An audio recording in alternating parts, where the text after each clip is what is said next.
So that is a little bit like a simple trick.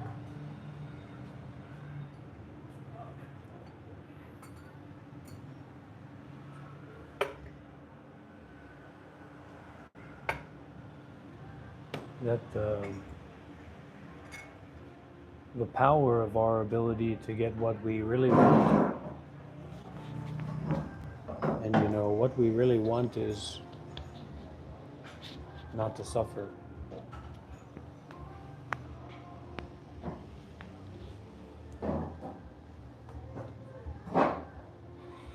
That all of our complicated ideas or structures of thinking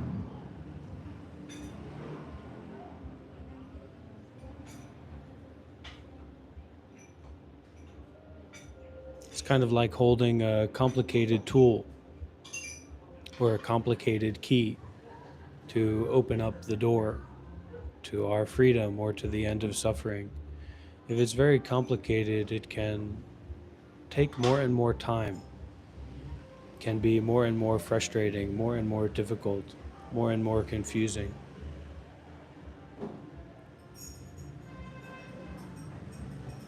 But to flip the switch away from telling a story about our experience to just experiencing it, to flip the switch of avoiding things or trying to get other things that aren't currently here, is not as accessible, it's not as easy as to just stop seeking, to just stop searching, to just stop trying to figure everything out.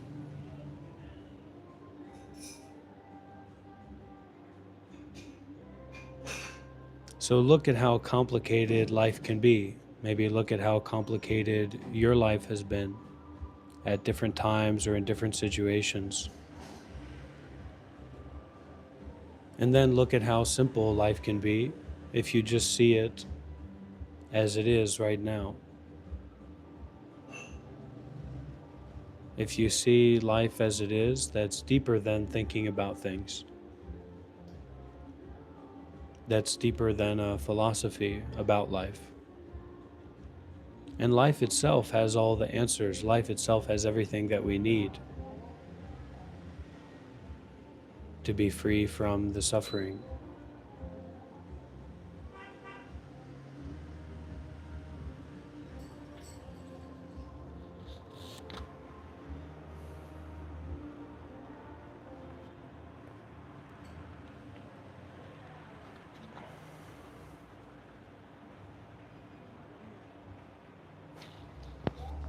Instead of trying to build up an understanding that we can then use to make the world be the way that we would like the world to be, how about we start to practice being more mindful, being more clearly, being more directly aware of what's already happening right now. And with whatever we are aware of right now, what's already happening, that we can't take full responsibility for. We can't take full responsibility for the way that the world is right now. We can't take full responsibility for the way that our body feels right now or how we think. But we can take more responsibility for being clearly, directly aware of how this already is, and to not be attached, to not be confused, to not be frustrated, to not be flustered, to not be worked up about just being aware about the way that things just happen to be in this moment.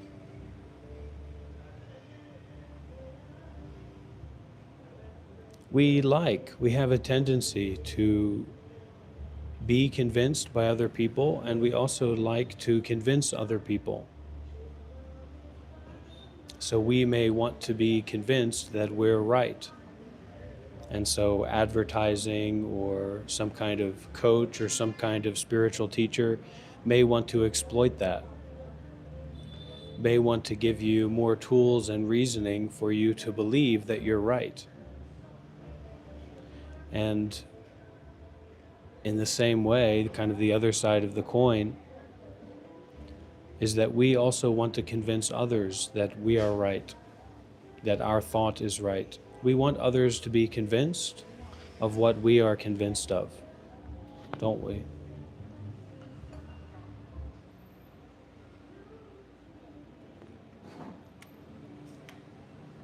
So to take the position or the way of not being convinced of anything, you might find that there's some benefit in that.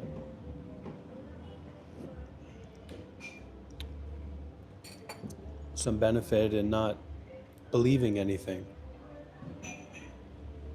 And I can't tell you that that's worthwhile or not. You have to see for yourself. But when I am in a way of thinking where I'm believing all of these different things, and I'm trying to figure out all these different things, and I'm trying to manage all these different things in my life or in the world or in my relationship with someone else, I'm stressed, I'm worked up. I'm not primed to be relaxed and to be clear-minded. So then this is a teaching of non-belief.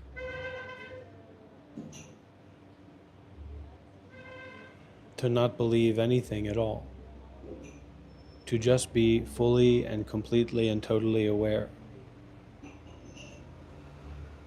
And not attached to anything.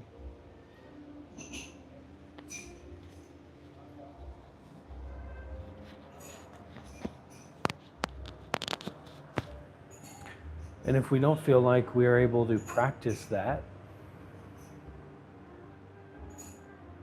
maybe we're able to bring up the kind of like to entertain or to be open to the idea of having an experience where we don't believe in anything.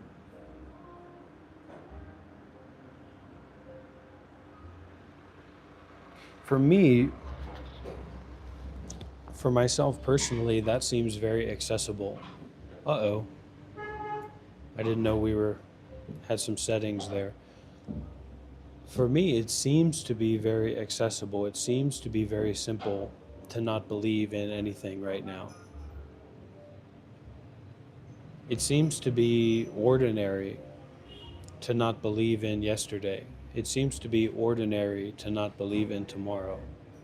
It seems to be ordinary to not believe in anything about what's happening right now.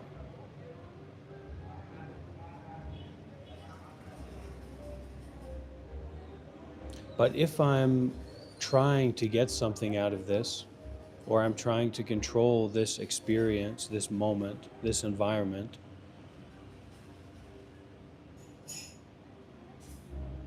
then it's kind of like I'm spiraling into beliefs about the way that things should be, or the way that things are, or the way that things aren't. And now I have to change that, I have to manipulate that to make that be a different way, the way that I want it to be. So non-belief and non-wanting. Non-belief and non-judging. Actually, it's not some kind of philosophy. It's not some kind of big, complicated idea. It is really the power of simplicity to just be aware and not in a state of belief. To just be aware and not to be convinced by anything, especially not to be convinced by the phenomena or the thoughts that arise in my own mind. Just to see the thoughts that arise in my own mind like clouds appearing in the sky. And I know that whatever appears is going to disappear. So why do I need to identify with that? Why do I need to hit the subscribe button or leave a like or leave a dislike to that which I know is already impermanent and changing of itself all the time?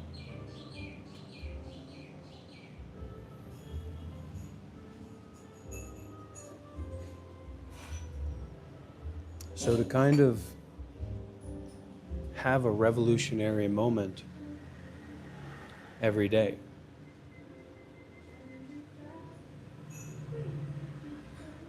to go beyond belief a little bit every day, to go beyond making judgments about my experience or what's going on, just a little bit every day.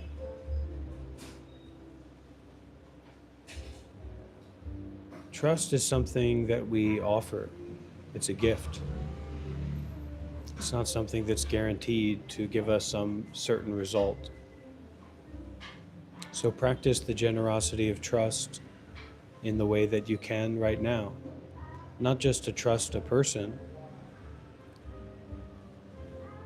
but to trust space, or to trust not thinking,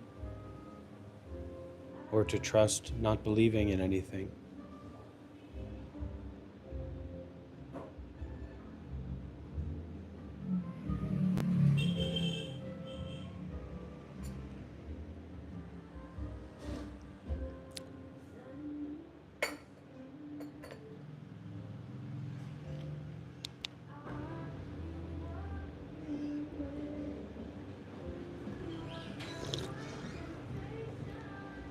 Really not to try to get anything out of or from this experience,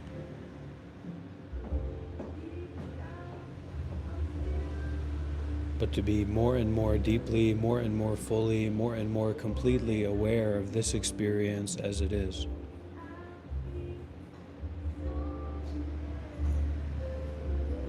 And to trust the relief of that.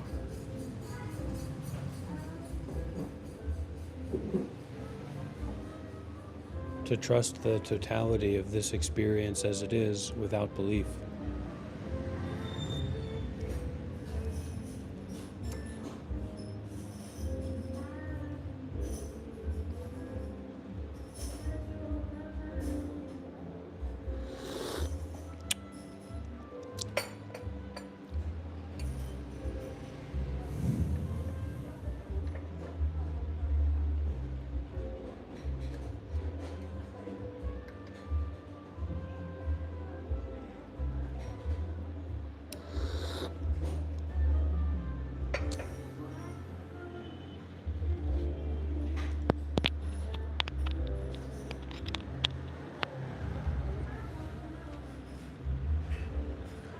How can we construct these labels about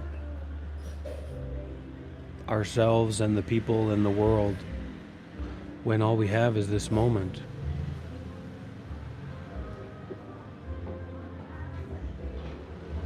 Getting stuck in these time-based identities.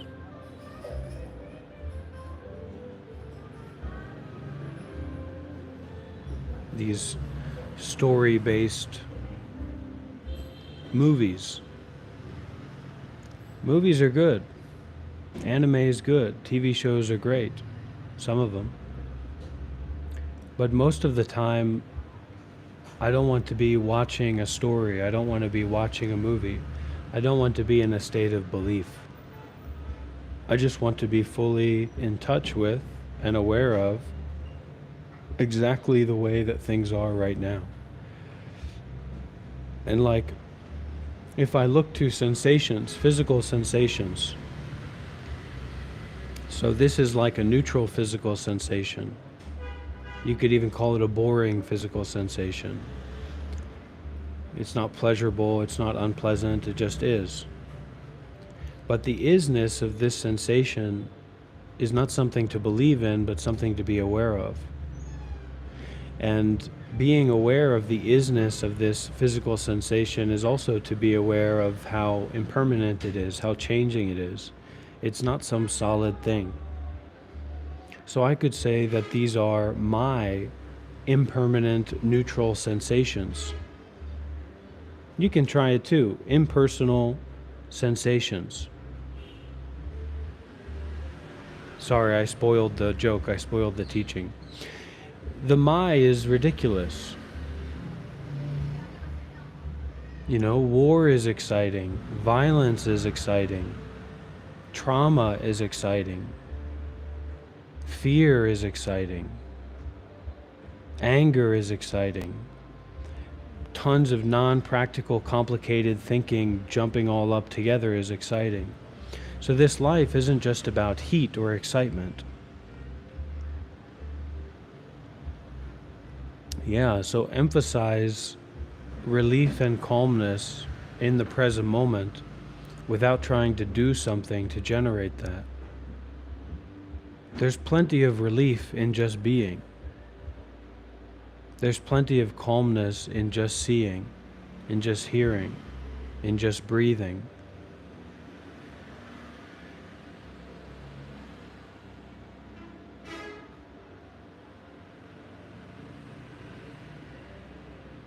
We give ourselves a headache, always trying to get somewhere, always trying to avoid something, always making a judgment about what is already here.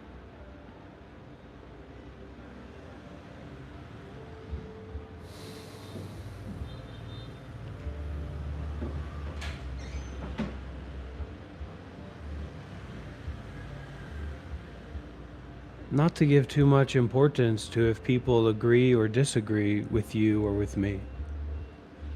Because human beings have, it doesn't have anything to do with me personally. We're worried. We want to make sure that we have a place to sleep. We want to make sure that we have food to eat. We want to make sure that our future is somehow guaranteed, that we'll be able to protect ourselves from the world. But that's not guaranteed. There's no guarantee for safety in the next moment. There's no guarantee for warmth or housing or shelter in the next moment. Our only guarantee is that this is the way that it is right now. And that is a full guarantee. But the way that it is right now is temporary and it's changing. We can go around and try to explain ourselves to everyone, but why are we doing that? Why are we trying to explain ourselves to everyone? Why are we trying to explain our experience to ourselves? Just being more aware and letting go of the judgment, the imagined judgment of other people and the experienced judgment inside of ourselves.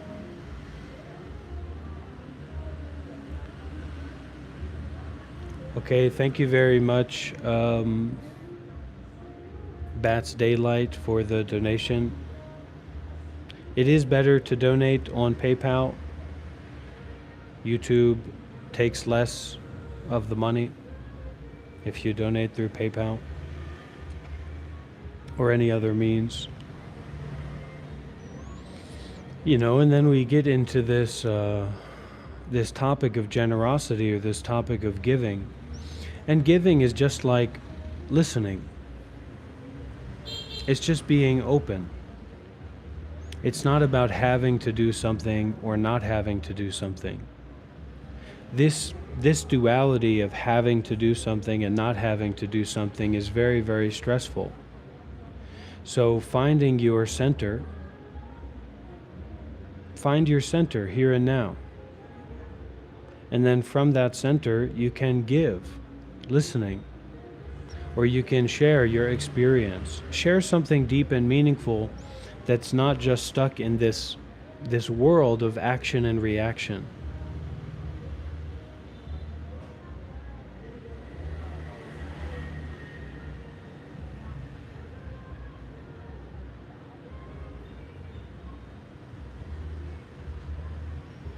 The fullness of this experience, you know what I mean?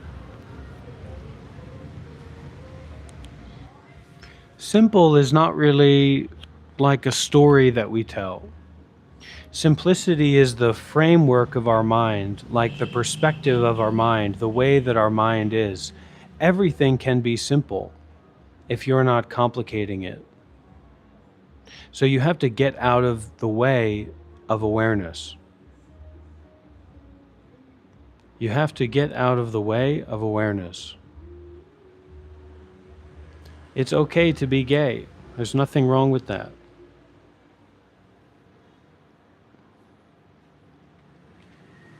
There's nothing wrong with being gay.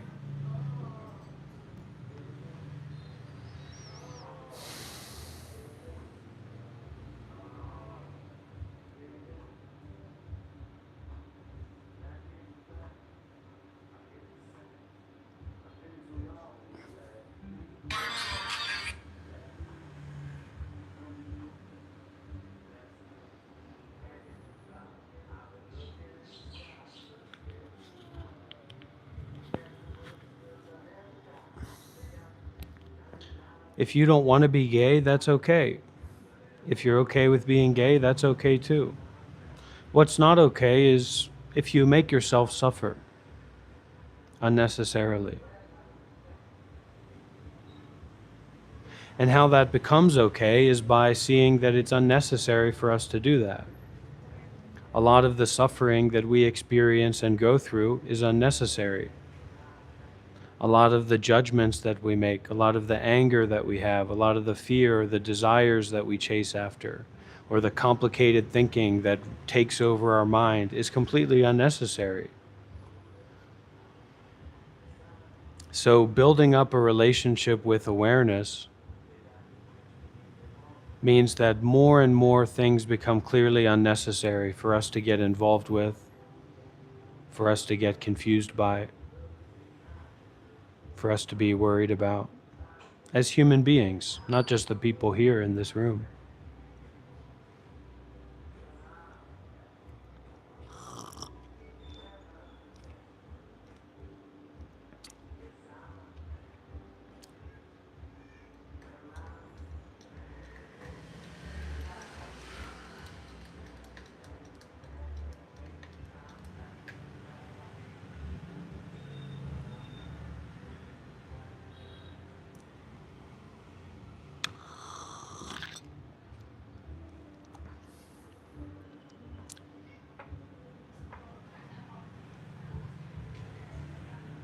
Judgment Day is this moment. You're being judged right now for the past actions that you've taken. So, right now in this moment, take good actions, or right now in this moment, face and endure and feel more deeply and completely what's actually going on. That helps you to learn about yourself and learn about your past habits and activities that have made this feeling be the way that it is right now. That's your karma. That's your cause and effect. I do this because this is my meditation hall. This is my joy. This is my happiness.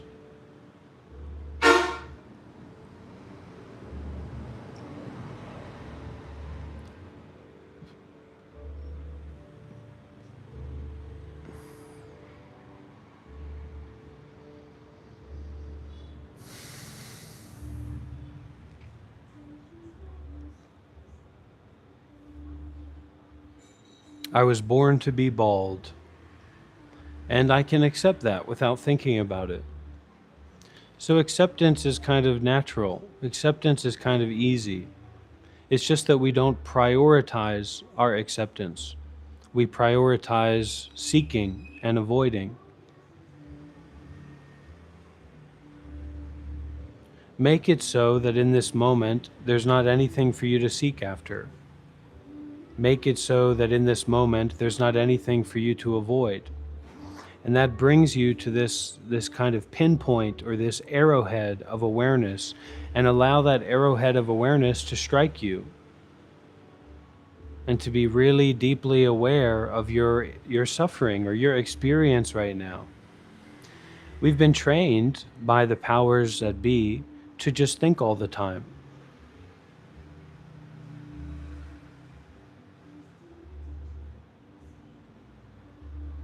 Are you thinking by choice, or are you thinking because it's a never-ending compulsion that you have no control over?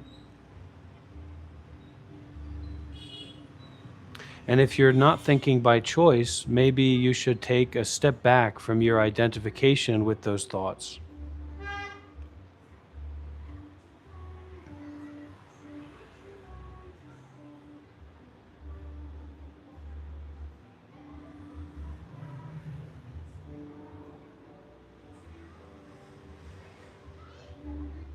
You're here. I'm here. We're here. Breathe. Stop the heat of thinking. Breathe. Create space. Or open, I would say even better, open to space. Open to the spaciousness of awareness.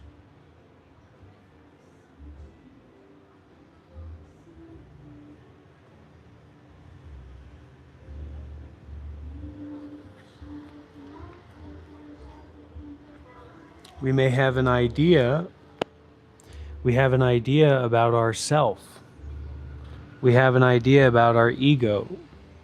We have an idea reality that reality is kind of like a movie, right? That our lives are basically like a movie.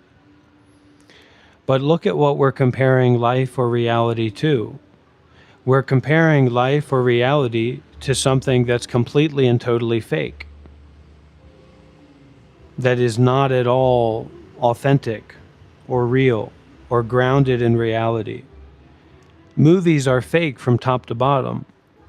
So if you can say, or you can feel connected to that idea that, my life is basically a movie, that I'm a real true person and a real true story, there may be a quality of fakeness in your way of viewing your life that you haven't become aware of.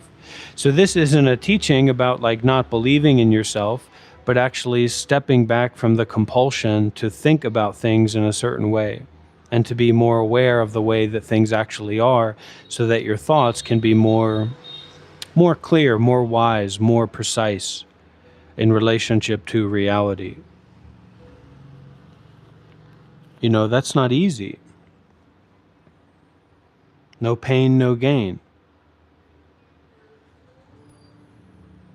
Not everybody is fully willing to face this or be with this. And the simplicity here isn't like making a particular phrase, like the power of simplicity, like a simple and easy to digest teaching. It's a simplicity that's beyond teaching. It's a simplicity that is beyond any kind of way that we describe what's happening.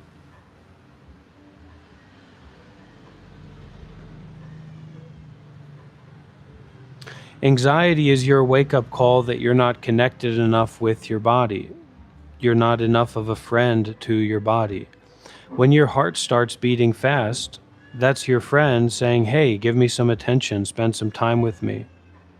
And in terms of derealization, that can very much be contextual. A lot of people are living lives that are not meaningful or beneficial or supportive to anyone, mostly to themselves. And they continue living those lives by using all kinds of coping mechanisms, such as alcohol or weed, or this like vague seeking after money or seeking after status, etc. So we have to stop the coping mechanisms and actually bring the mind home to the body in the present moment, and deepen our way and our relationship with awareness, with the heart beating right now, with the lungs expanding and contracting right now, with the stomach rising and falling right now.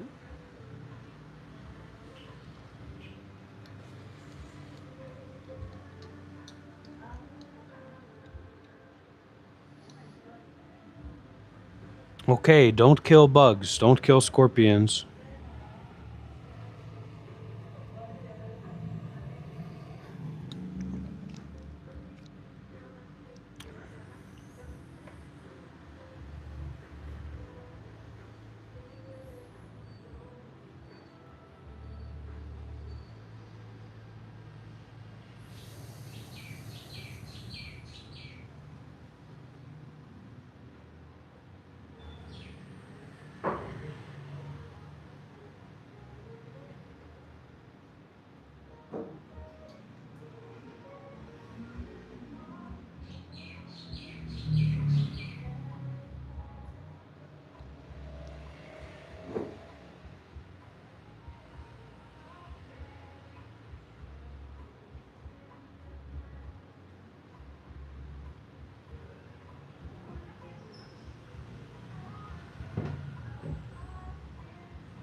Well, Jaden, you have to look at what your intention in life is. You know, what's most important for you? What's most important to you?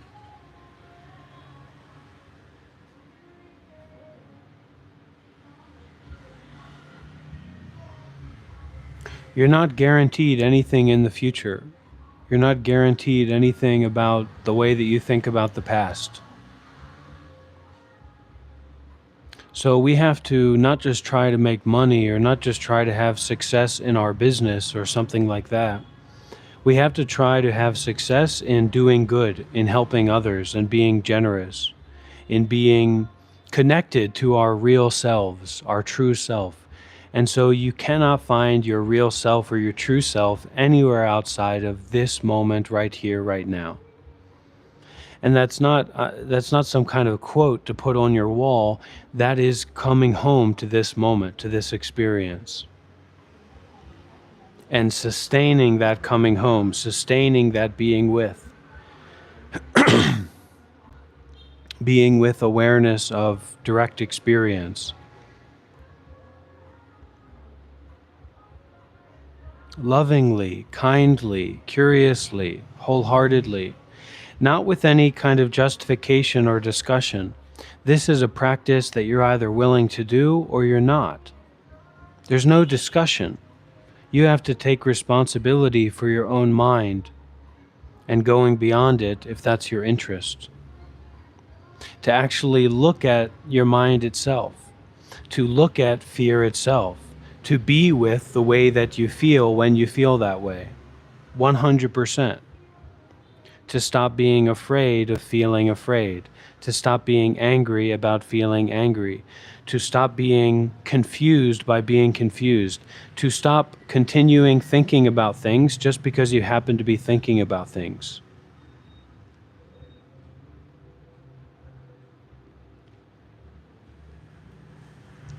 You can ask whatever questions that you might have. Please ask your questions, friends, if you have them. But especially be in awareness, be with awareness.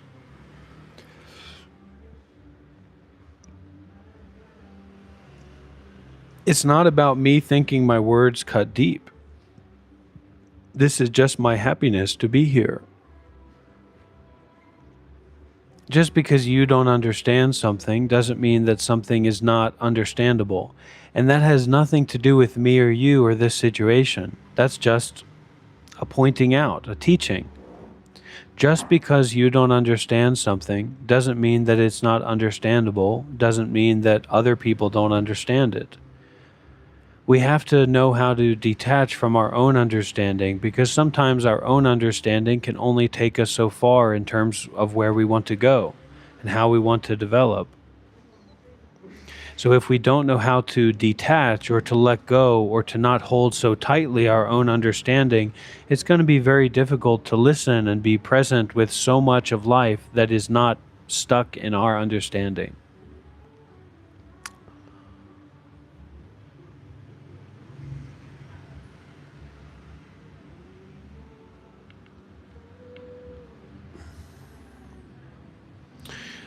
Probably not. Probably not. But we can eat simply, we can eat vegan, we can practice kindness, we can practice generosity, we can listen deeply, we can be relaxed. You know?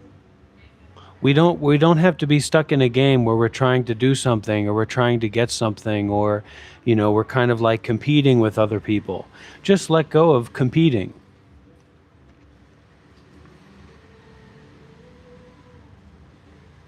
Maybe competition is a big part of your life, but if you're always in a state of competition, that's probably not a good idea. That's probably going to create a lot of long-term stress and sickness in the body as well.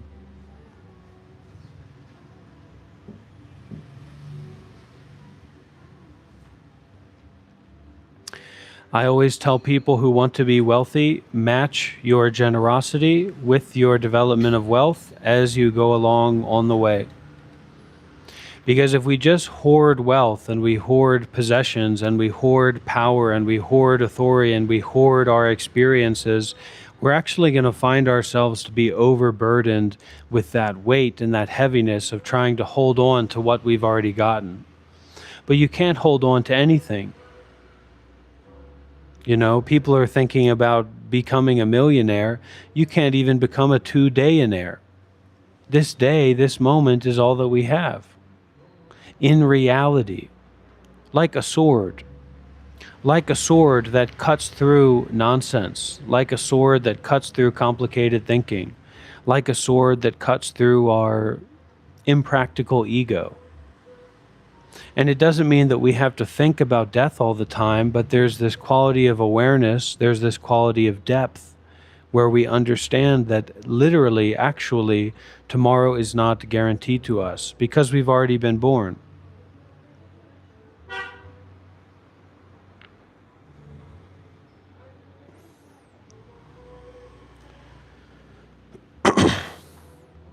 If you plan to be a wealthy person, just make sure that you plan to be a generous, wealthy person that helps others.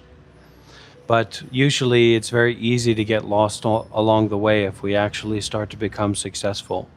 Because the more wealthy we get, the more greedy we get.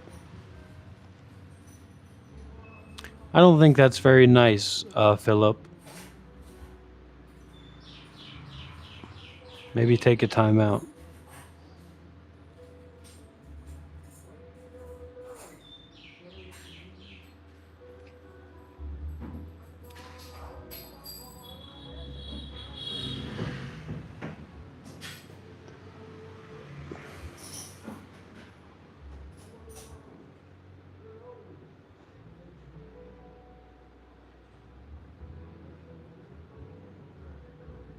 Can anyone guess the shape?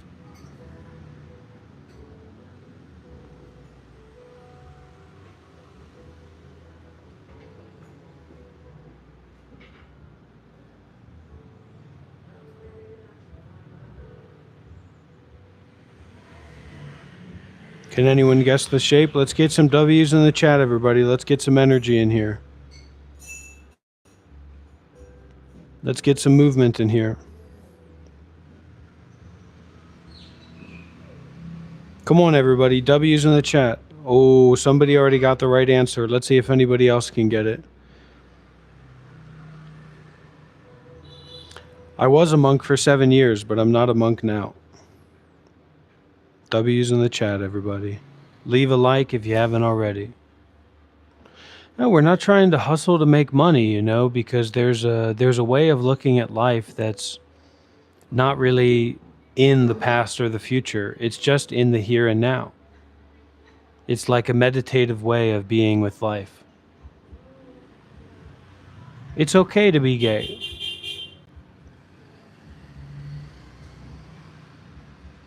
Well, we can say cap, but it's also the way of life that embraces death. You know, so like it's the millionaire or the person who just got their dream job or the person who's flying to their vacation overseas that gets in an accident. You see what I'm saying? Impermanence comes and meets us wherever we are. It's like the elderly man who just retired with a great retirement plan and cashed out his 401k and he dies the next day. So everything is always changing moment by moment, and this is kind of like a meditative way of looking at our own direct experience that's not based on thoughts about ourselves or other people, or ourselves in the past or ourselves in the future, etc.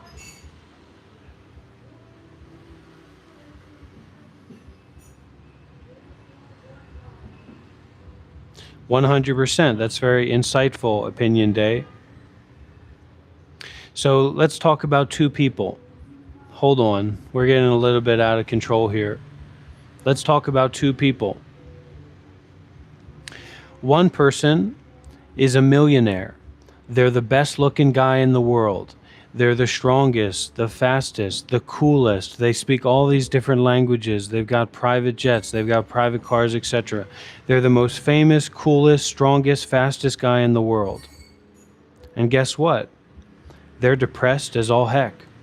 They're anxious as all heck. They're miserable. The other guy, the other person, can't move their body anymore. They're completely disabled from head to toe. They can't speak, they can't move their body, they can't see, they can't hear, they can't even breathe on their own, but they're still aware and they are at peace. Now, this is a very extreme example, but the reality is that it comes back to our mind. It doesn't matter if your body looks good, if you feel strong, if you have a lot of money, if you have a lot of power, if you have a lot of women or men or people that love you and support you. If inside you are depressed, if inside you are suffering, then that's the way that it is for you. Regardless of how the world sees you or how you can, have power over the world. In the same way, 100%, even if you might be fat and ugly and people don't like you, etc., etc., etc., but you're at peace with yourself, then that's the way that it is. So we actually can learn how to generate happiness.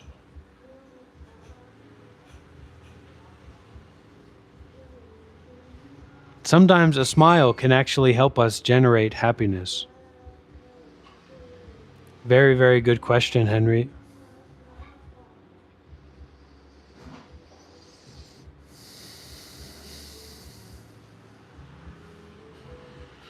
We've kind of been trapped in a matrix of standards and certain ways of thinking.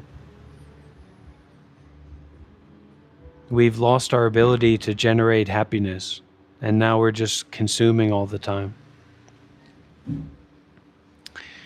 Okay, so the question from Henry, how does the man who cannot move find peace? By not desiring more. It's our constant desire for more that makes us suffer so much, that makes us confused so much. It's our constant desire to be right or to be in control or to be understanding what's happening that makes us be aggressive and negative and keeps us from actually listening enough to receive and to learn about what's happening. Losing our trust not only in other people, but also losing our trust in our own experience. So instead of opening to our own experience to actually deepen our understanding of what's happening, we just have a moment of experience and then we make judgments about that. And we get into confusion about vague, shallow experience.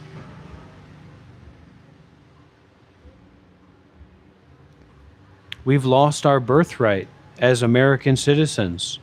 We've lost our First Amendment right of actually looking deeply, and it's such a shame.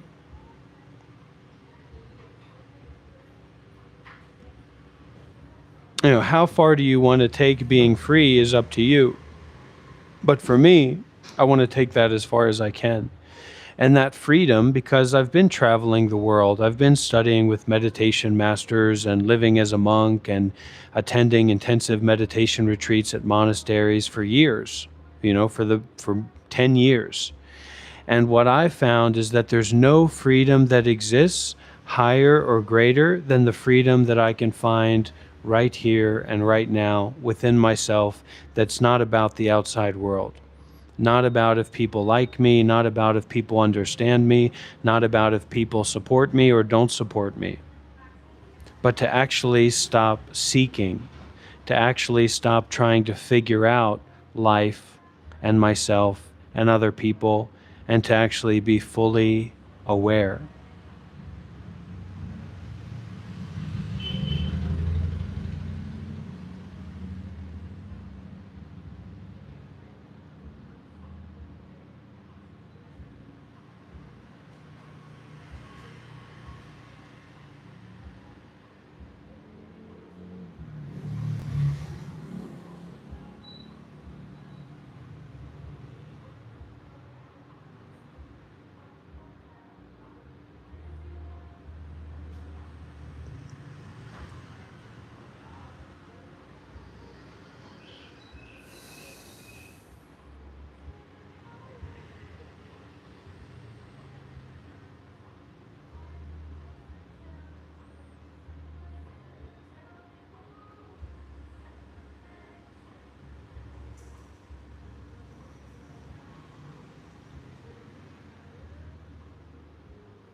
So to actually stop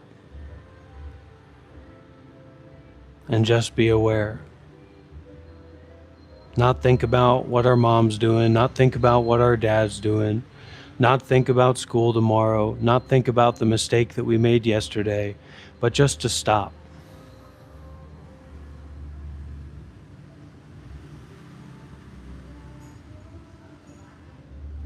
To stop and look right at ourselves, right where we are, without needing some kind of complicated story.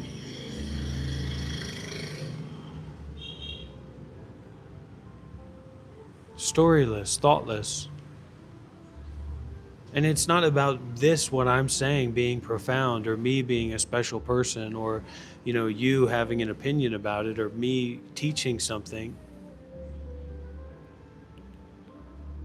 It's not about anything. It's not about thoughts about things. And we can go along on the road and look at the black person and look at the Asian person and look at the child and look at the old person, and we can make judgments and we can make fun and we can think about things. But the thoughts that we have about other people are not other people. And the truth is that the thoughts that we have about ourselves is not who we truly are. I am not a thought. I am not a story. I am not able to be put into a box of labels and words.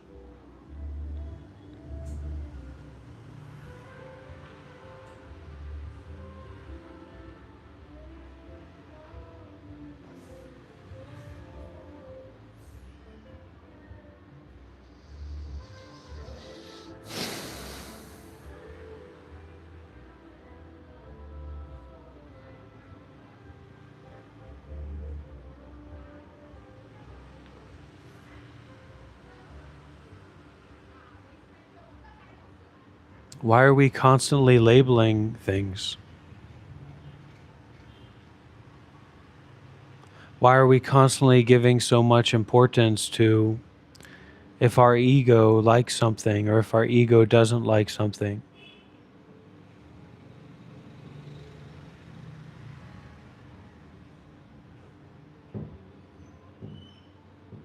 Relax, opinion day. Relax, step back. Step back and relax. Allow the awareness that is fueling thinking to come into the mind. Feel that awareness.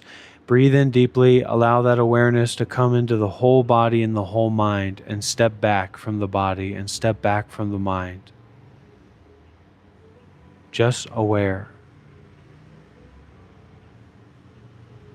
Just awake and aware.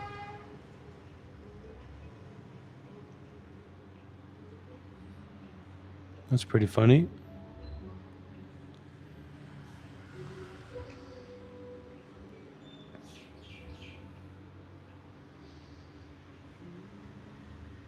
The Goku technique is a little bit more, that's not something we're going over right now, but we will address the Goku technique more in the future. We can do kind of a minimized version. Let me see here.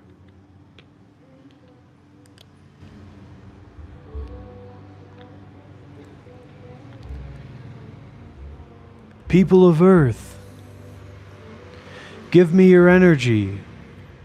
There is a great evil in this world. People of Earth, can you hear me? This great evil is known as greed. It means I always want more, and I get frustrated when I can't have more. I don't know how to feel satisfied. I don't know how to be at peace and to enjoy and to appreciate what is already here. People of Earth, listen to the sound of my sincerity and authenticity. There is a great evil among this planet, and I need all your support. I need your energy to defeat this evil. There is an evil of anger, an evil of frustration. When things don't go my way, I feel I have a right to fight, to harm, to hurt. There's a fire in me burning. There's an anger, there's a suffering, there's an unpleasantness, there's a frustration within me that I feel I need to get rid of and push out into the world, that there's someone to blame. People of Earth, give me your energy.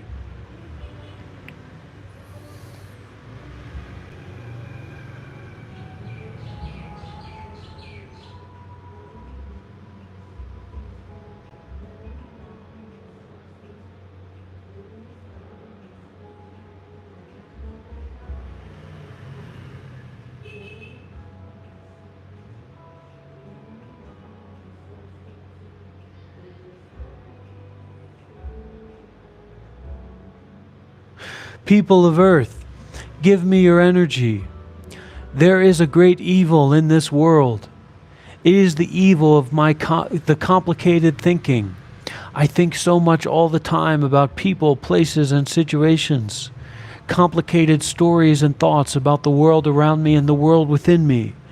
I must defeat this evil. People of Earth, raise your hands up. In the chat, everybody, raise your hands up. Raise your hands up in the chat, everybody. People of Earth, send me your energy. The spirit bomb of kindness. The spirit bomb of happiness. The spirit bomb of joy. The spirit bomb of gentleness. The spirit bomb of generosity. The spirit bomb of forgiveness. People of Earth, raise your hands. Spirit Boma.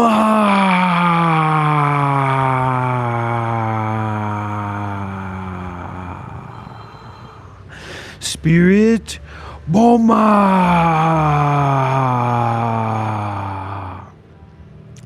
Spirit Boma. Spirit Boma.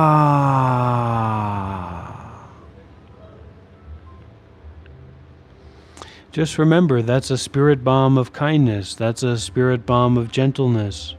That's a spirit bomb of mindfulness. We always remember what mindfulness is, right? Mindfulness is like our awareness without judgment.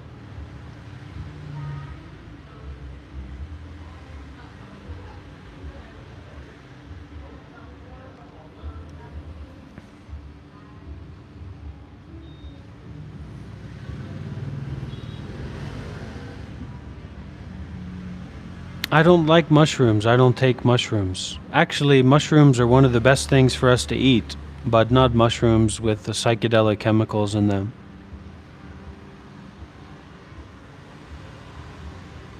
And we can reduce, slowly but surely, we can relax the hour. We can relax the me. We can relax the I. We can relax the story or the narrative, and just mindfulness, awareness without judgment. That it's not my body, it's not my mind, it's not my life, these aren't my sunglasses. Just reduce the my, just reduce the I, relax it.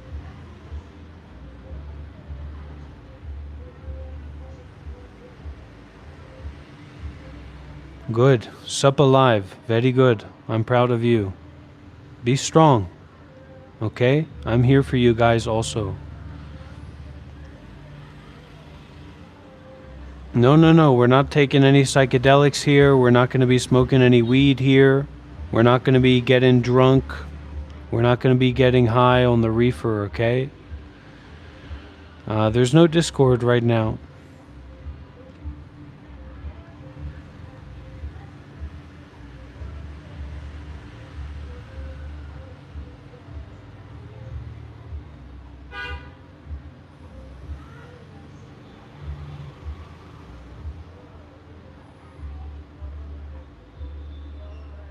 And that's one of the things we can kind of contemplate or think about. So, let's say that you've built up so much success. You've built up a big business, you've built up a big family, you've built up a great career. And then you lose it all. Doesn't that happen to people all the time? And so what is your greatest success? What is your greatest career? What is your greatest attachment? It's your body and your mind. It's your identity. It's your self. And guess what? This entire body is going to be lost. The people you care about, the people that you love, are going to disappear, are going to die. Everything is going to be lost. So this feeling and this sense of loss is a teacher for us. It's not something to run away from. It's not something to try and make sure that you don't lose anything. Loss is a teacher. And you and me and everyone will lose everything. Not that everything is doomed, but that everything is impermanent. Everything is changing. Everything is selfless. Everything is unsatisfactory. And so enlightenment is us being able to be okay with the unsatisfactoriness of everything.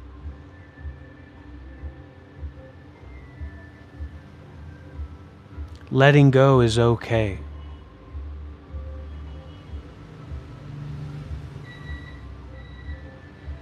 I'm a little bit embarrassed about my favorite food, so I don't think I'm going to talk about it.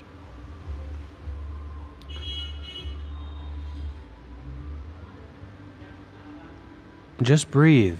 Stop making up an identity of loss, an identity of gain, an identity of figuring things out, an identity of being the person sitting here figuring things out. Just relax that identity. Relax that person that's going to figure this all out and take care and manage all of this.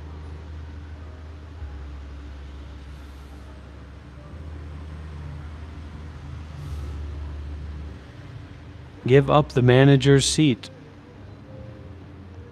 and be the one who's just sitting here, just breathing, just being aware.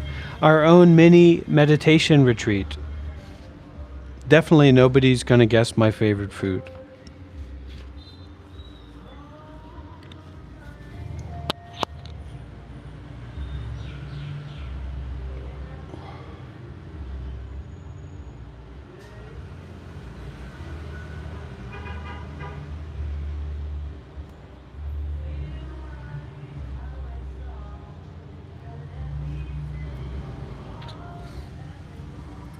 Ten, 9, 8, 7, 6, 5, 4, 3, 2, 1. Please excuse me, I need to use the restroom.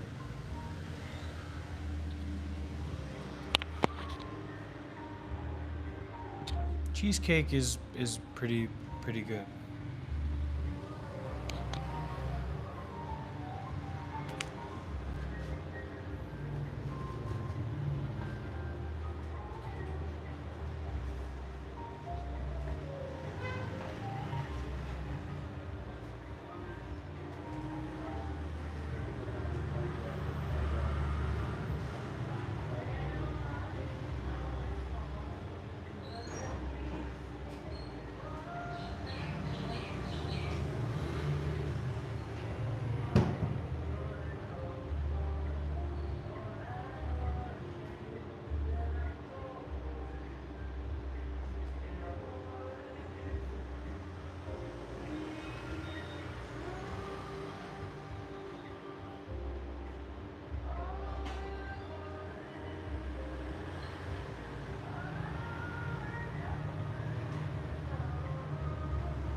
So really,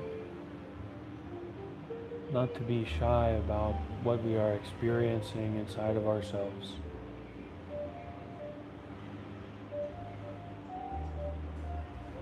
but instead to be open and willing to be very close and intimate with that moment by moment experiencing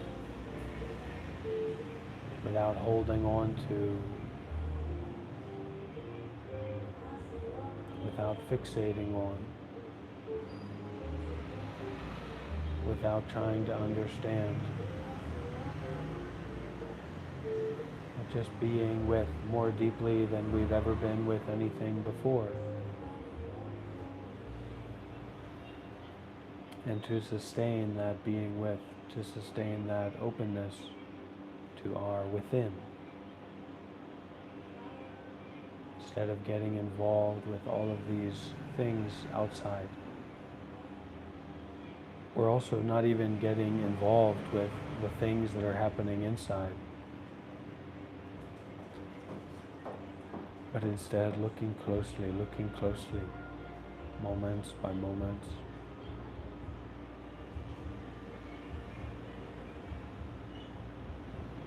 And that's really enjoyable, that's really lovely, that's really wonderful, that's really relaxed, that's really aware.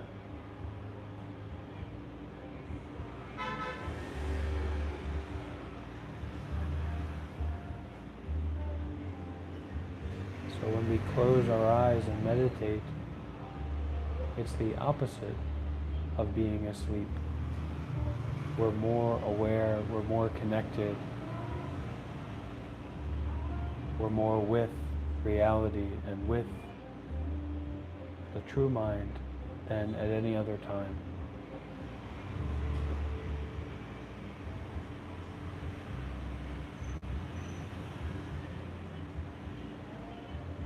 We might feel afraid or we might feel excited,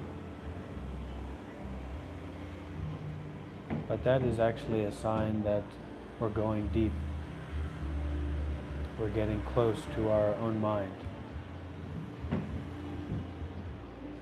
And our own mind is so full of space and of healing and of freshness and of transformation.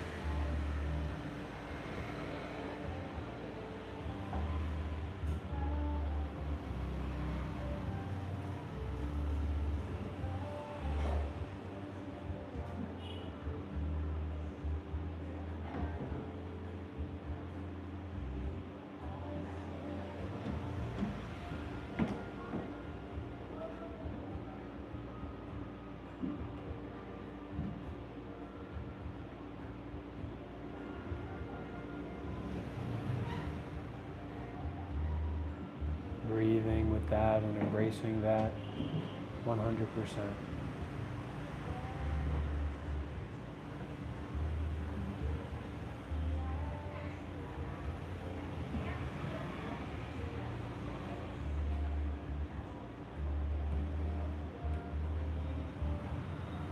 In that way, it doesn't really matter what's going on outside, because we can meet ourselves where we truly are. Through the breathing, through our heart beating, through that awareness of the body, that awareness of the mind. Not worked up, not influenced, not confused by anything going on outside. By coming inside.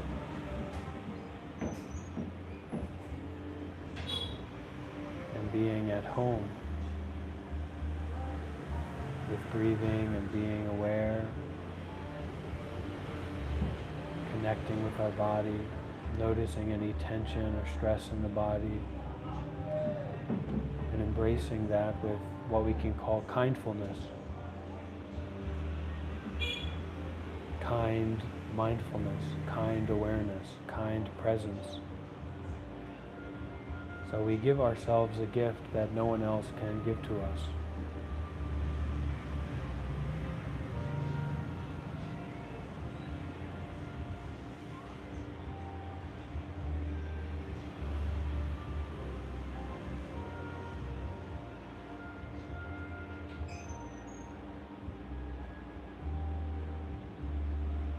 looking closely at every aspect, every sense, every quality, every side, every little difference that appears in the mind.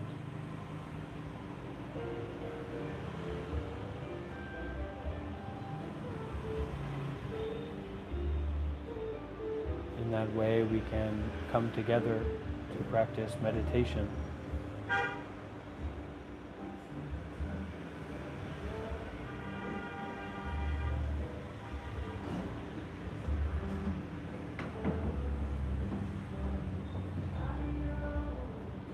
Looking at that without attachment. Looking at this without attachment. Thinking that without attachment. Feeling that without attachment. Just awareness, just kindness, just giving.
It's not about success or failure, or getting to a particular place or having a particular experience. Just being wholeheartedly and completely open to the way that this is.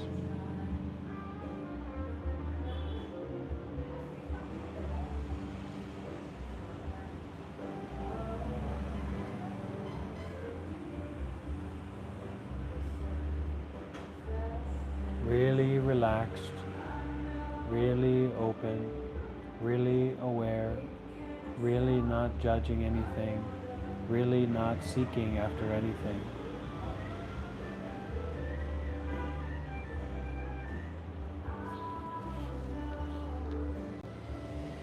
Maybe it's plain fiber.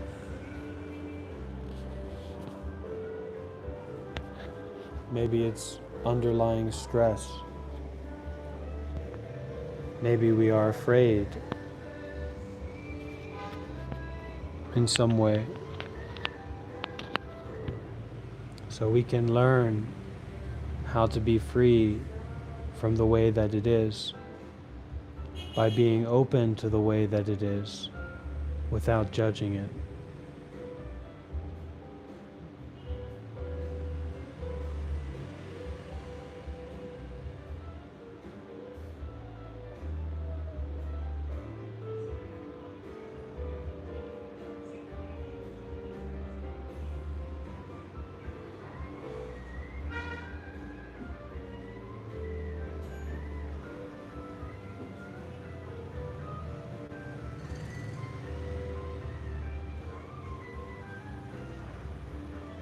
If you can do it,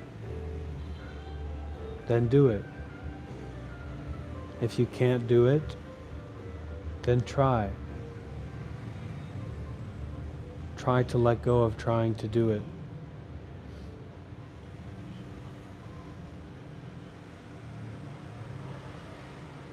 Try to let go of trying.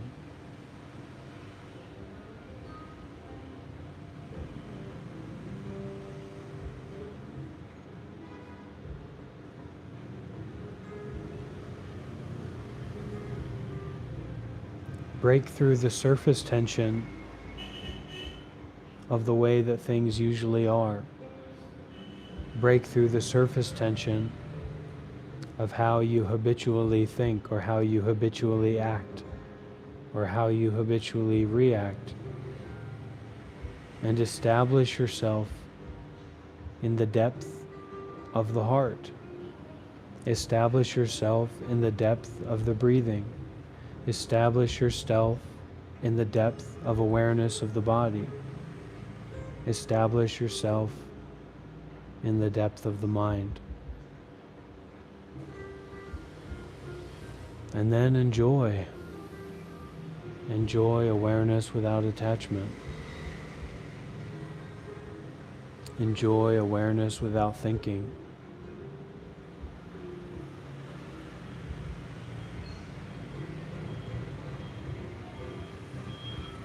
Allow the coolness of not thinking to relax the heat of movement, of figuring out, of judging, of holding an opinion.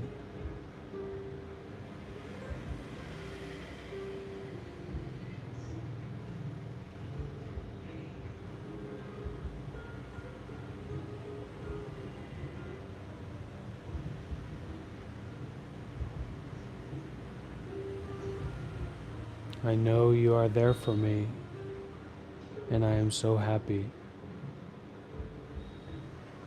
Because you are in me, and I am in you, I feel more free than I've ever felt before.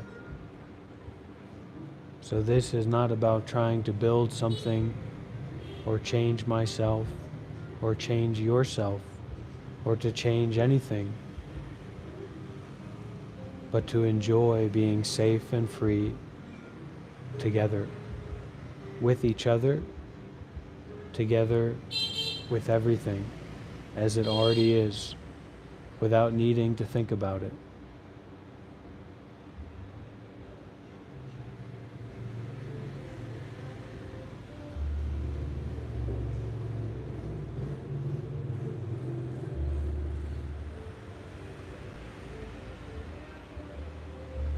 Not grasping the grasping or the not grasping. Not holding on to the holding on or to the letting go. Not holding on to the holding on itself.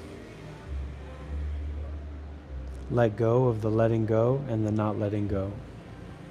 Let go of the letting go itself.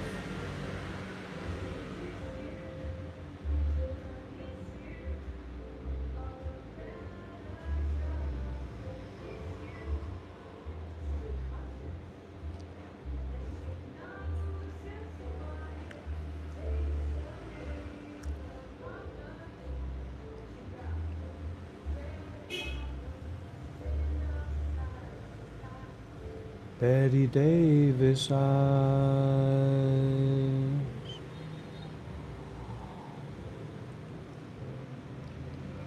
Don't hold on to anything. Don't hold on to the holding on itself. Widen out, relax out, brighten out, beyond all the thinking, beyond thinking about thinking or not thinking, beyond the beyond itself.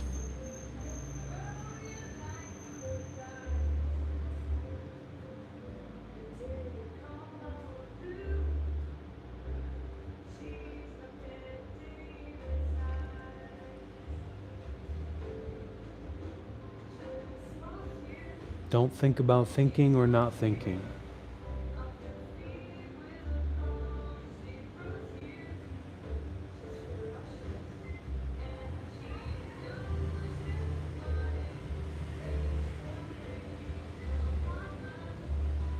This may not be something that we can understand, but it is something that is the way that it is.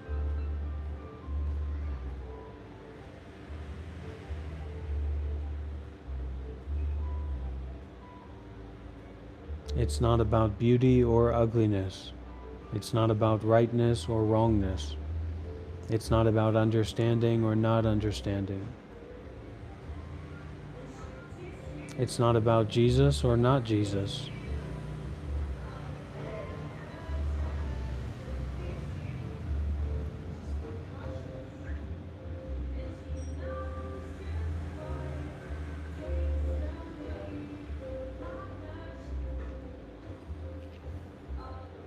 This is my job. The job of joblessness. The busyness of businesslessness. This is my job of joblessness. This is my business of businesslessness. This is my busyness of busylessness, etc. This is not about being employed or being unemployed. This is not about being about anything at all. Beyond being about anything. Beyond the beyond itself. This shirt was donated to me. Actually, this outfit, it comes together as an outfit, and it was donated to me. This is not about being smart or being stupid. This is not being about something or not being about anything.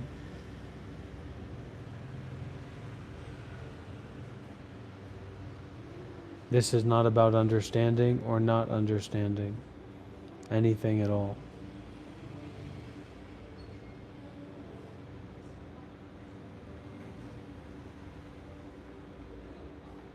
It's okay because the people who are here, there is a kindness, there is a curiosity, there is an openness that I feel from them. And I would rather they be here than be watching the new Mr. Beast video.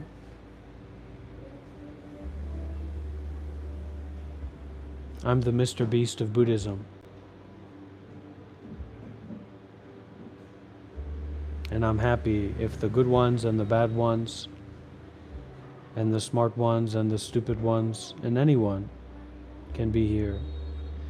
The next time somebody comes in and asks, who is this guy and what's going on? Tell them this is the Mr. Beast of Buddhism.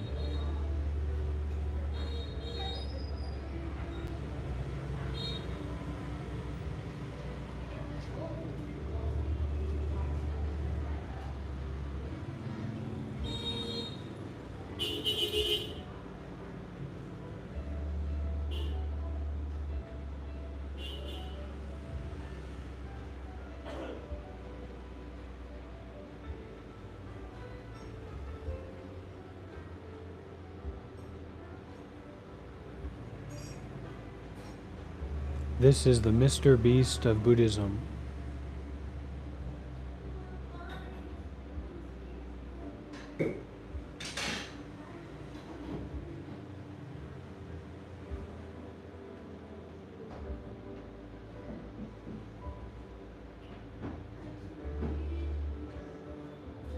You can't really make money from YouTube this way.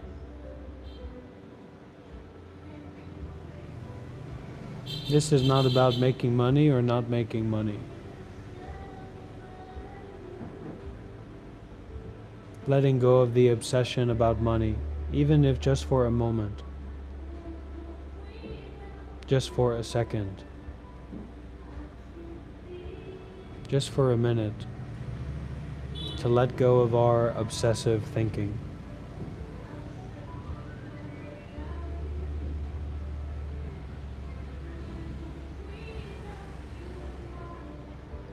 And now you're watching the Mr. Beast of Buddhism's latest vid, and I'm happy that you're here.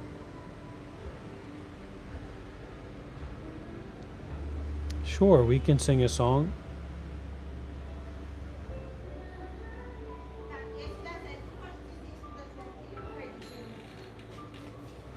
We can sing a song about happiness.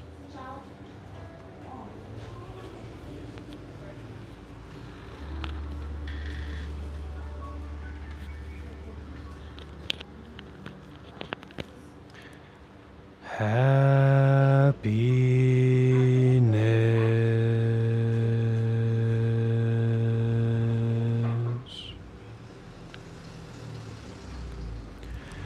Happiness.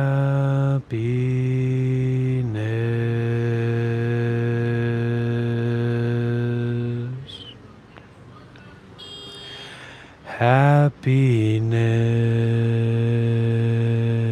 is here and now. Happiness is here and now. Happiness is here and now. I have dropped my worries. I have dropped my worries. I am free of complications. I am free of complications. Happiness is here and now. It's okay to fail. Yeah, that would be interesting to check out the new Hang Shore album.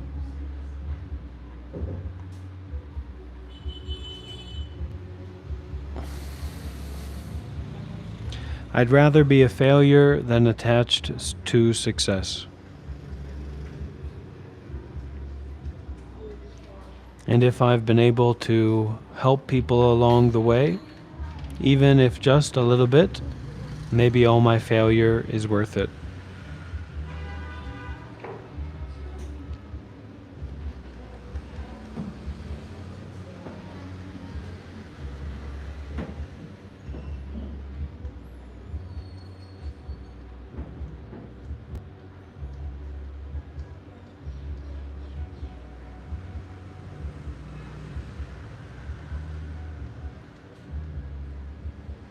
What's the name of the new album?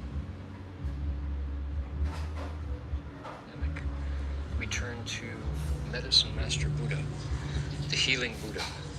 He has a mantra that is specifically aimed at returning us to health, returning the balance of the health of the planet, and celebrating all the good vibrations of abundant good health, long life. What's the meaning of potatoes? Humanity, heaven, and earth. Medicine Buddha's mantra is sung in Sanskrit. There is suffering. It's an ancient language. We don't have to ask why. The most are the vibrations, the goodness of the heart that created this mantra. And if you translate it, it goes like this: homage to the Blessed One, the teacher of healing, the king of jewel-like radiance, the one who has come thus, the worthy one, the fully and perfectly awakened one, to the healing, to the healing, to the healer, awakened. May it be so. And here's how it goes.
Dispels calamities and lengthens life. Yeah, I mean that's good stuff. If you can listen to it, then that's something good to listen to. Urban Lotus by Reverend Hung Shore. That's the thing. There's a lot of good things to listen to, or a lot of good things to do, that we don't necessarily have the karmic affinity to be able to do. So it's not about it being enjoyable or not enjoyable. It's something that can be useful. It's something that can be a medicine, right? It's like if you tried to determine what medicines were good and what medicines were bad according to how, if it was pleasurable or if it tasted good. You see what I'm saying? So it's not about if it's pleasurable or painful, or if it tastes good or if it tastes bad. There's a deeper meaning in it. There's a deeper resonance in it that's either beneficial or not beneficial, skillful or not skillful, helpful or not helpful.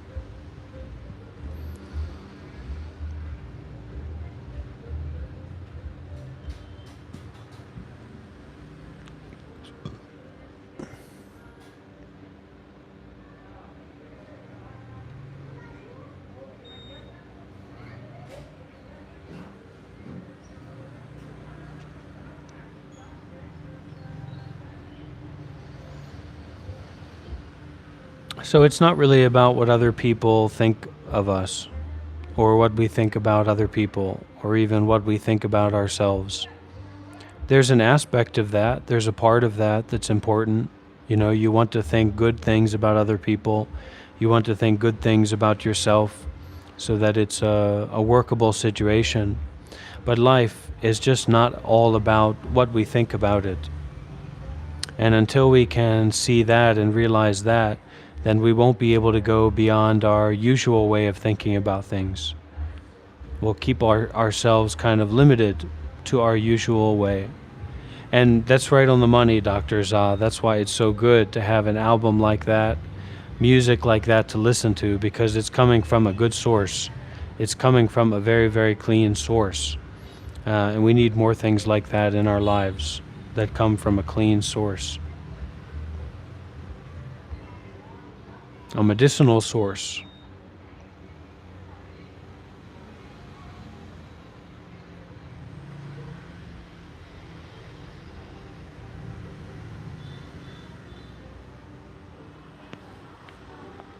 It's not even about if you can understand it or not, you know? Because think about it, if you were face to face with the Buddha, you might not understand the language that the Buddha speaks. So just because you can't understand something doesn't mean that it's not worth looking at and listening to. And there are different ways of understanding. There's a way of listening or seeing or hearing or receiving with our heart, with our gut, with our deeper mind. And then there's a way of understanding or listening that's just our intellect, just our constant thinking about things.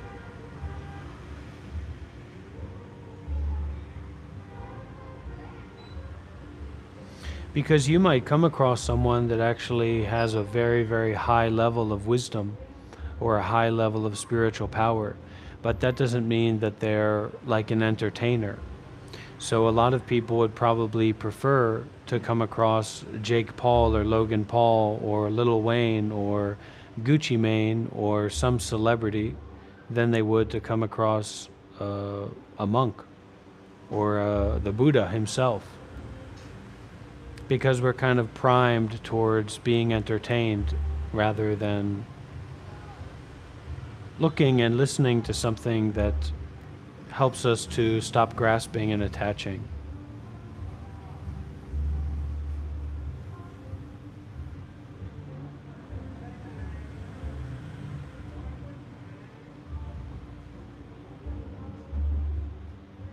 About more than 10 years. Let's see, I'm 32 now. And I got started, I first went to live at a meditation center when I was 20. So more than 10 years into Buddhism and into meditation, etc. I don't grow anything because I don't have any land or property. So, but one day I'd like to grow blackberries, I'd like to grow mangoes, I'd like to grow durians, I'd like to grow maybe some melons like a honeydew. Can you live in Vietnam for free? If you stay at a monastery, you can, yeah. Depends on the monastery. Well, God is just another thought.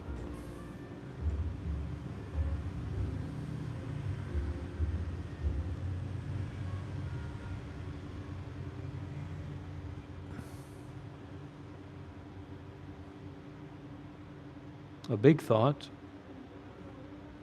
but nonetheless just a thought.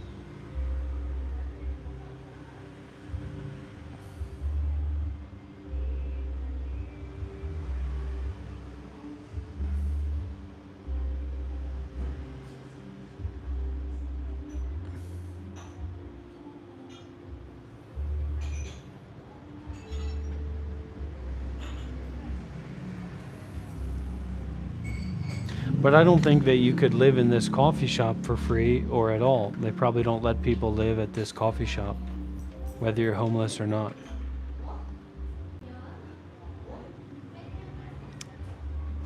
Blackberries grown with wisdom and compassion, not just blackberries running rampant. Hello, Miss M.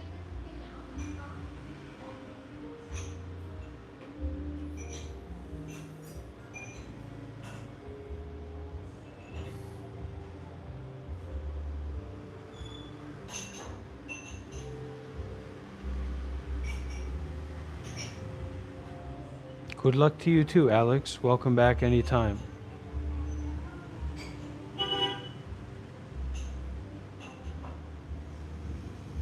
Why do you want to call me, Sam? What do you want to talk about?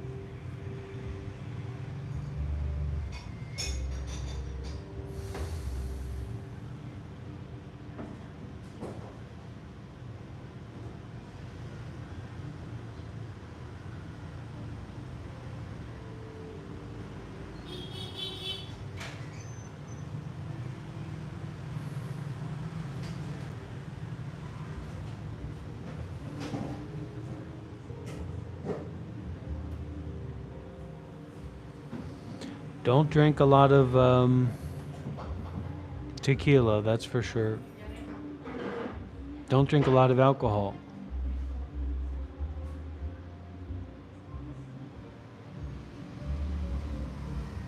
It means that nothing arises or exists by itself. Just like how this plant. So let's use this plant as an example of a tree. Okay? This plant cannot exist separately from the soil in which it's planted.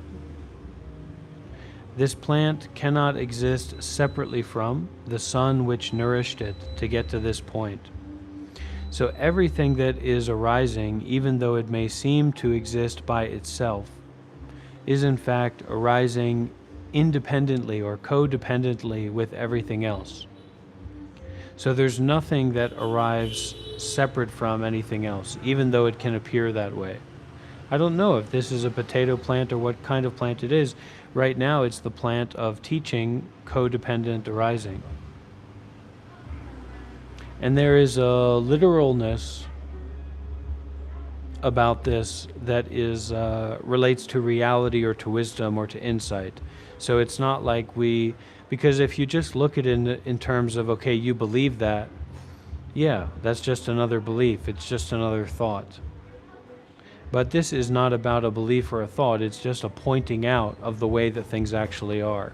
And then if we can start to unpack how we think about things or how we react to things or what we get worked up by and how that doesn't align with the way that things actually are, we will be able to be less attached, be less flustered, be less confused about the way that things are.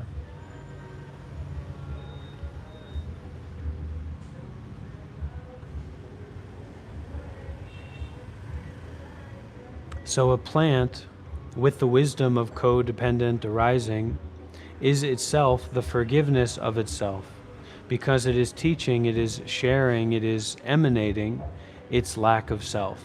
in its very existence. And every thought is like that, every trauma is like that,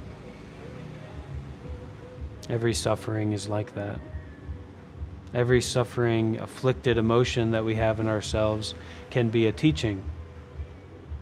So do you not understand what it means to look inwardly? It means that you actually feel and experience what's there. Dr. Za, once I get settled somewhere, of course, it will always be open for people to come and visit me or meet me here. But right now, I don't have any stability in terms of where I'm staying or living. I'm just on the road.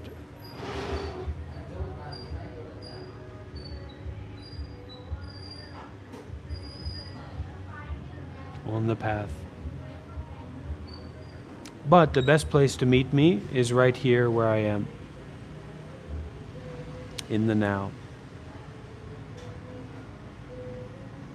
The possibility of forgiving and the possibility of seeing through shallow thoughts and letting go of our involvement with thoughts or ways of being that don't actually serve us to be at peace with ourselves.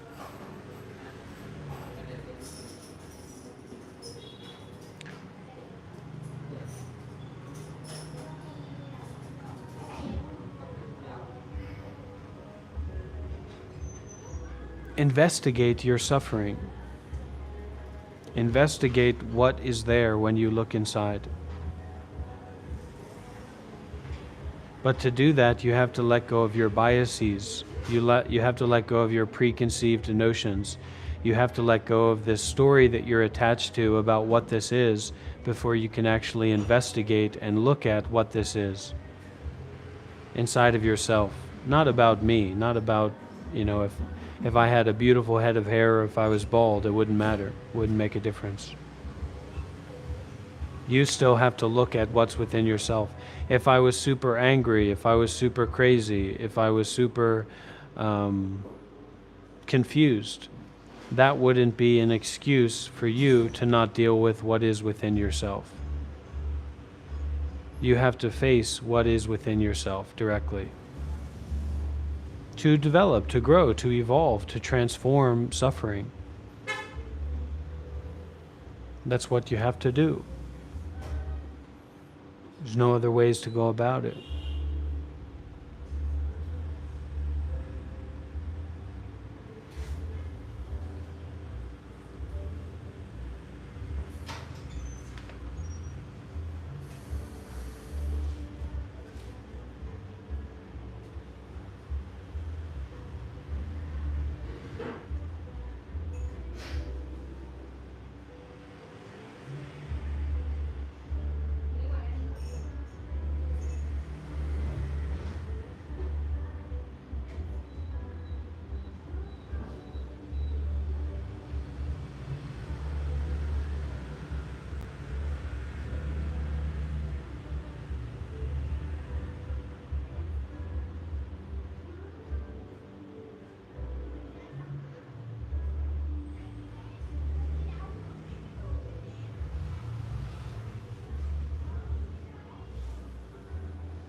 Let's get some W's for the Mr. Beast of Buddhism, everybody. Let's get some W's in the chat for the Mr. Beast of Buddhism. Big W's, everybody. And maybe some people can't hear the audio, so if you want to write it down, you can say, this guy is the Mr. Beast of Buddhism. Well, Andy, this isn't about getting anywhere. This is about learning how to be at peace with where we already are. Period. Some people can't walk. Do you realize that? Do you understand that? That there are some people who can't walk. So this isn't about getting somewhere, walking somewhere, climbing a mountain. This is about deepening our capacity to be at peace with what is already here and now. Tomorrow isn't guaranteed. There's no guarantee about tomorrow.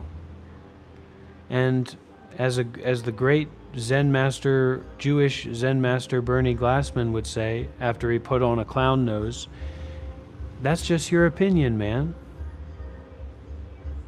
Why do we get so heated? Why do we get so riled up? Why do we get so worked up about our opinions? Why can't we just let things be the way that they are? When we're so wrapped up in our own opinions, we might actually be missing out on what's right there in front of us.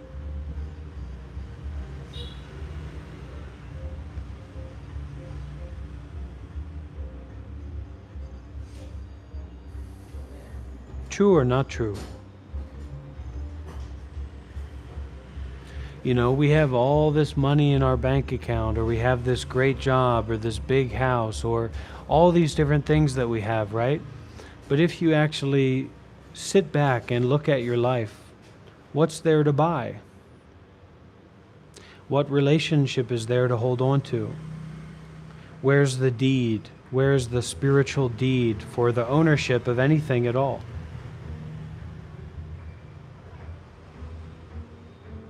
Where is it?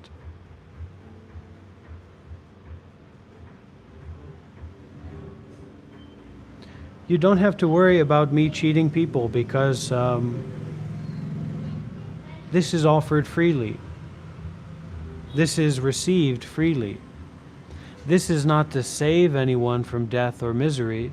This is to say that life is not separate from death, and that misery is okay. To actually be okay with how miserable this experience may seem to be at this moment. And in that way, suffering is a gift. There's no people here to be sent anywhere. This is just a mirror for people to look at and to experience their own minds freely. There's no cost. Nobody has to be here. Nobody doesn't have to be here. It's an open door, and behind that door is a mirror in which you are looking at your own mind.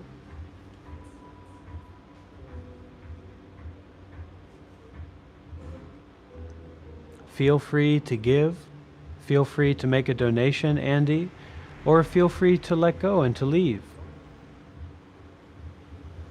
There's no pressure in either side.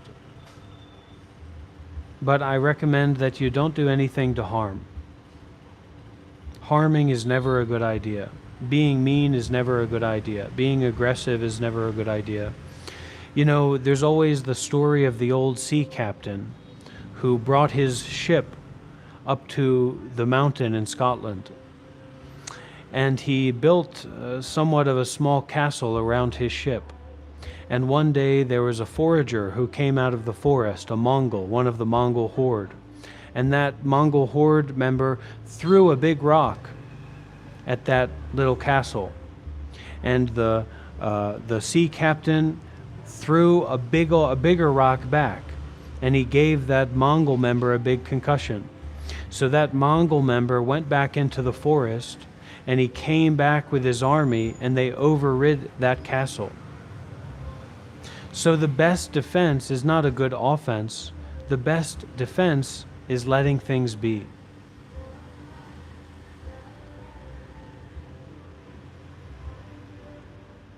Bye, Ashley.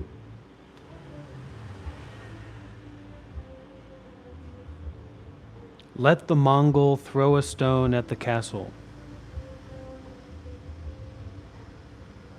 Don't try to get back on anyone. Just try to repay the kindness that others have given you by being a good person, by living a good life, by taking care of each and every moment, to not make yourself stuck or lost in suffering. Let's have a bathroom break.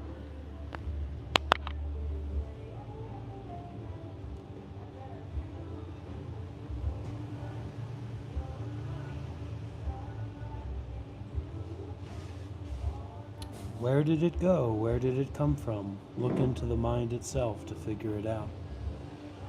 Where do thoughts arise from? Where do thoughts disappear into? Where do sensations in the body arise from? Where do sensations in the body disappear to?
Stop asking why and start changing it right now. Drop attention seeking right now. Don't ask why, just drop it. You can ask why for your entire life, and you'll never get the one answer you're looking for. Come on, thank you.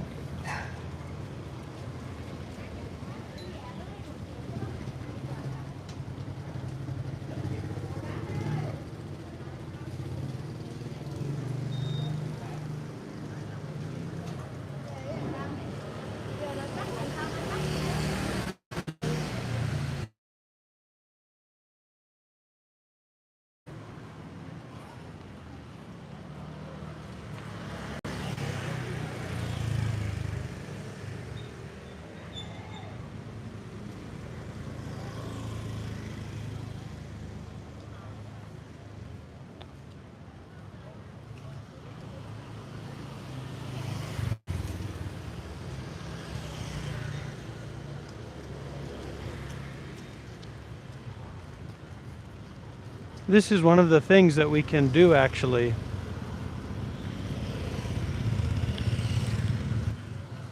That can help with our mental health.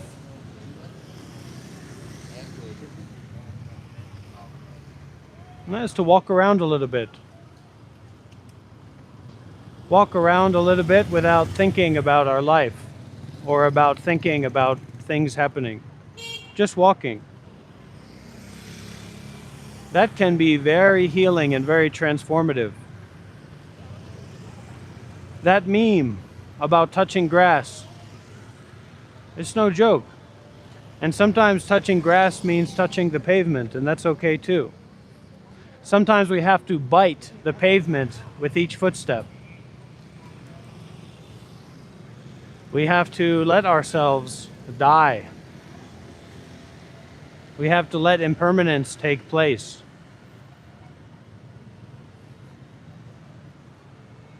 We have to see life as it is, not as how we think about it.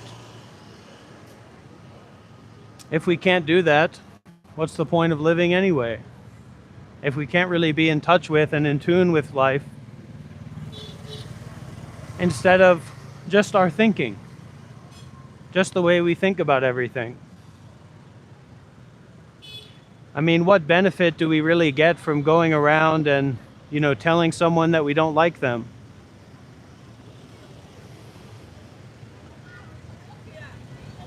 Does it really make a lot of sense to go around and share how we don't like something or don't like someone? Wouldn't it be better to just be open to everything and get involved with those things that are beneficial and meaningful to you? If something's not beneficial or meaningful to you, then probably you should just let that go. For the art of letting things go.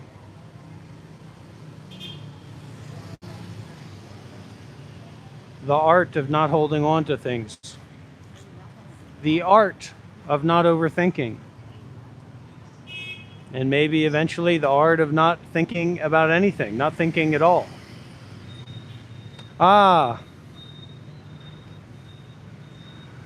Tung tung tung tung tung tung tung tung tung tung tung tung tung sahur. Some of you may not know, some of you may be older people, but this is tung tung tung tung tung tung tung tung tung tung tung tung tung sahur. And look, this is a Bombadillo crocodilo. Bombadillo crocodilo.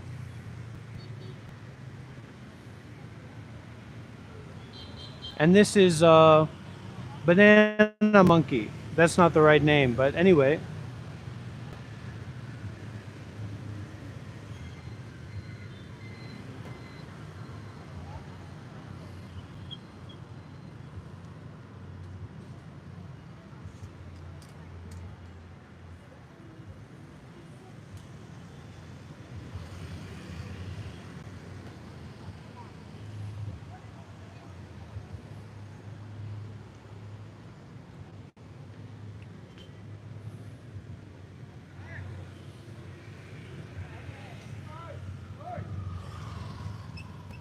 Tung tung tung tung tung tung tung tung tung tung tung sahur.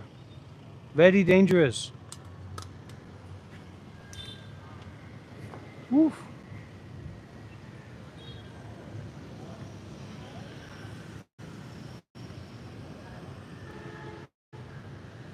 Looks like Paris. Eiffel Tower, but it's not. Look everybody, it's the Eiffel Tower.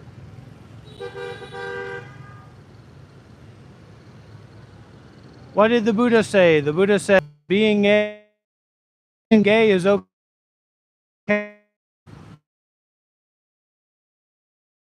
Isn't talked about or emphasized in the, which is like the hub of gayness, of gay activism, is that it may be less necessary than you think that it is to put your whole identity into the sexual desire preferences that you have. You know, we, as being human and going beyond our desire and beyond our fear and beyond our ego, we might be able to look at our sexual desire and say that that is actually not the most important thing for us to build our identity around, right? And that that's not too complex to understand. So if you're gay, that's okay, but you might want to think about the way to not make your whole identity about what you sexually desire or the people that you sexually desire. Maybe less important than we thought that it was, that we were told that it was.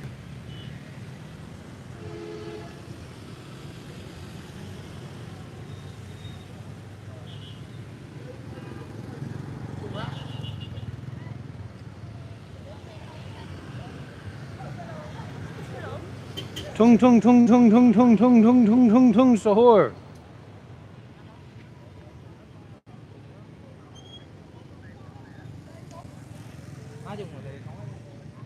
The only two things I could think of were shit and money, Miss M.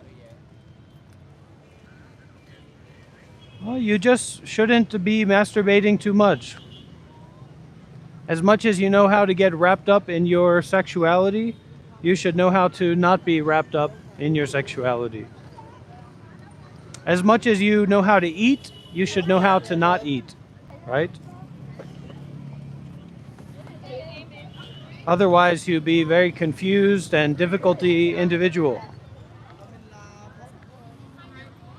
As much as you know how to think, you should know how to not think. As much as you know how to not be happy, you should know how to be happy. Not be ashamed of however it is that you generate happiness. Oh, look at my good friend here.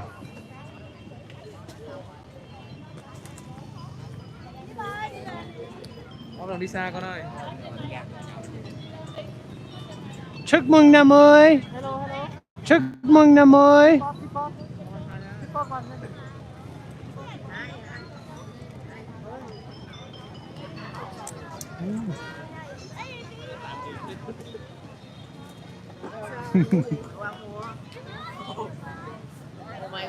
Oh my god.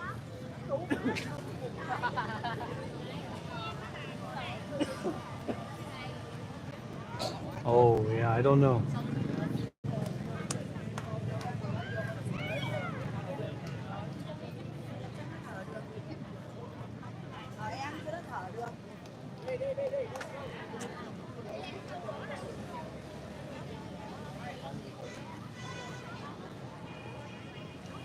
Further and further we go.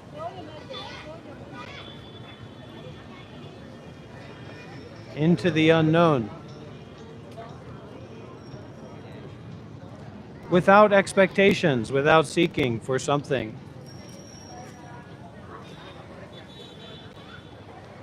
Not just seeking for something.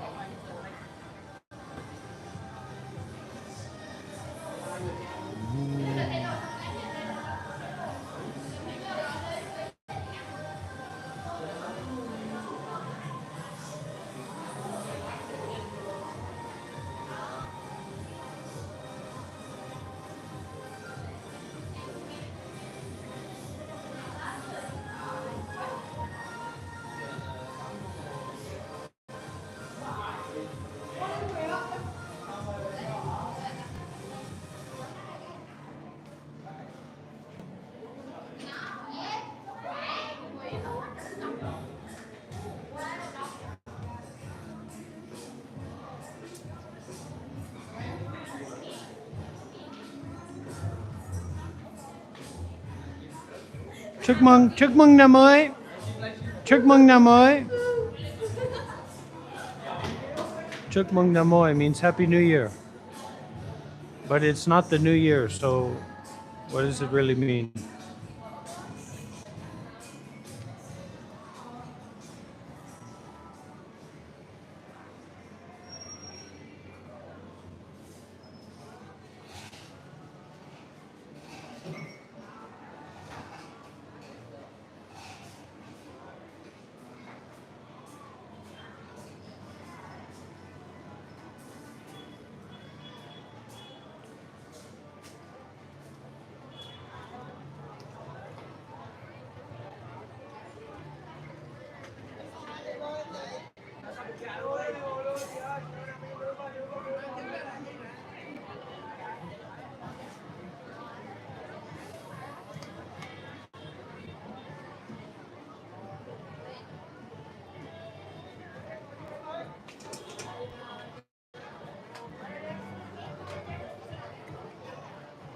Ooh, this is a good meditation chair.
Good. Where are you? You at your house? Oh, your sister's house.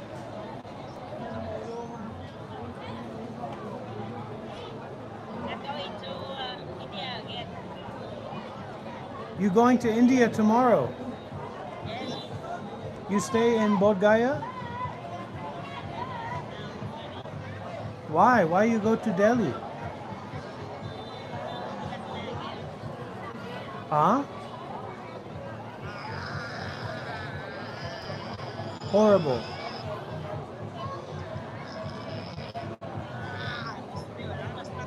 What? What you say?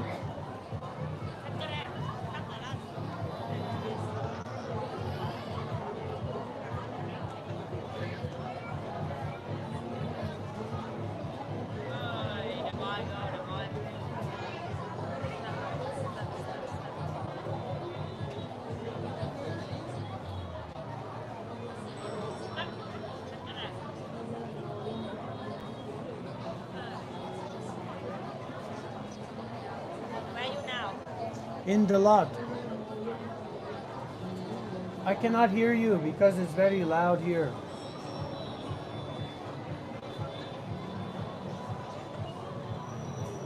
So you just like rent the house. Yeah, just for a couple weeks, just for 2 weeks, rent a house.